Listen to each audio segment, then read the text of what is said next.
When the Republic made their transition into the Galactic Empire, there were many facets of the Empire that became staples of their military, but none would be more recognizable to the average galactic citizen than the arrowhead-shaped Imperial Star Destroyer. Looming over a planet and casting a triangular shadow upon its surface, Star Destroyers were the ultimate symbol of power, authority, and oppression. These mighty warships were instrumental in keeping the wider galaxy in line through fear. These instruments of doom carried with them a reputation as powerful as the machines themselves. Today though, we will be talking about one Star Destroyer that rises above the rest as the most formidable ship of its time, and the most formidable ship in the Empire. This would be Vader's Executor class Super Star Destroyer, the most powerful ship in the Imperial fleet. The hulking piece of technological terror was an engineering marvel, as it had achieved the status of being one of, if not the largest ship in the Star Wars galaxy at the time, dwarfing all other Star Destroyers in both size and weaponry. This was where Vader spent a great deal of his time, and we will soon see why. First though, according to our scans, many of the ships flying through our channel are not subscribed yet, so if you are enjoying the content and want to see more of it, be sure to reach out and force crush that subscribe button for daily Star Wars content. Now, let us begin.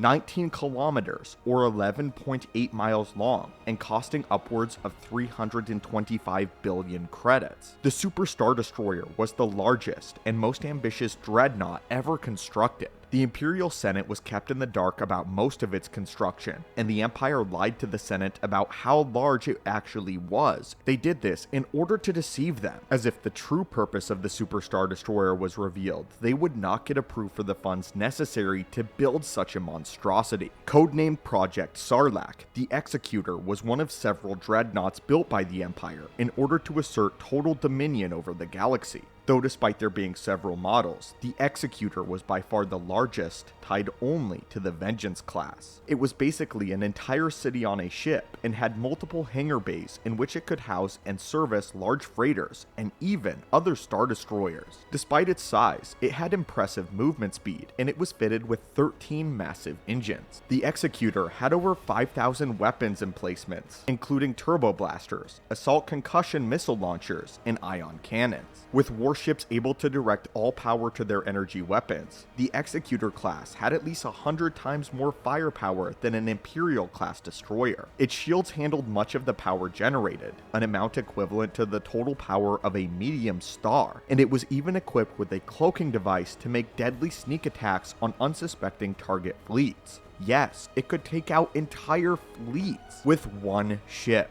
A minimum of 144 starfighters were carried on board Executor-class vessels, but the massive hangars could hold thousands. In addition to fighters, the Executor-class also carried a large number of landing crafts, dropships, ground armor, and up to 3 prefabricated garrison bases. Often, a screen of TIE fighters was what protected the areas of the Executor that lacked proper armament. Many military leaders regarded the construction and use of such dreadnoughts to be a wasteful venture and thought the regular Star Destroyers were just as effective in battle, with some claiming that the ship was simply too large.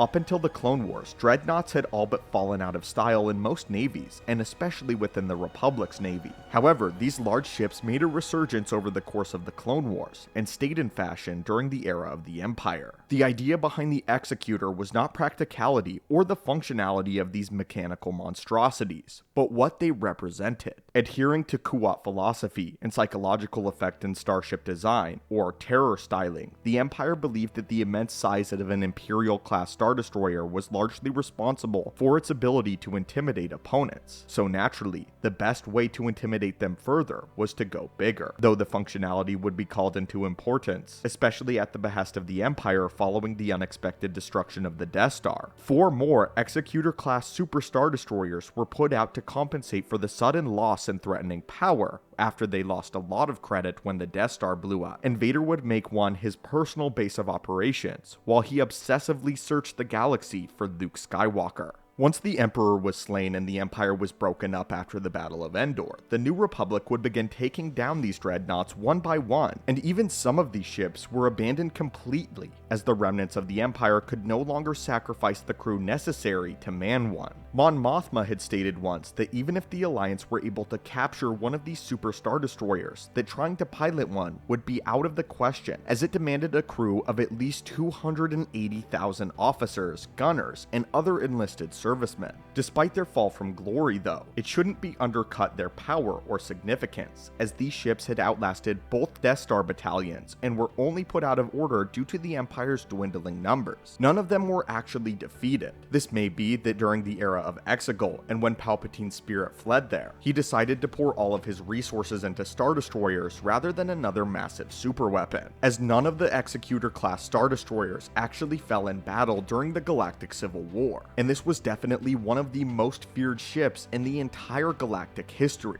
Following this, the Empire would transition into a ship known as the Eclipse. Their construction took almost over a decade, with the Emperor's downfall leading to delays and shift in logistics. They were estimated to be powerful enough to allow whoever controlled them a real chance at taking power in the galaxy. This also made them high-profile targets by both the Rebel Alliance and later the New Republic. As the symbol of its status, the Eclipse was escorted by smaller Super Star Destroyers during the Battle of Pinnacle Base. What's important here is the Executor Super Star Destroyer laid the groundwork for the Eclipse, ships that posed a real threat of taking complete control of the galaxy at the time. But anyway, my friends, if you enjoyed this video about this ship, as we ventured into kind of unknown territory for the channel, would you like to see more videos detailing some of the most notable ships in Star Wars? As always, my friends, thank you guys so much for watching the channel, may the Force be with you, and I will hopefully see you in the next video.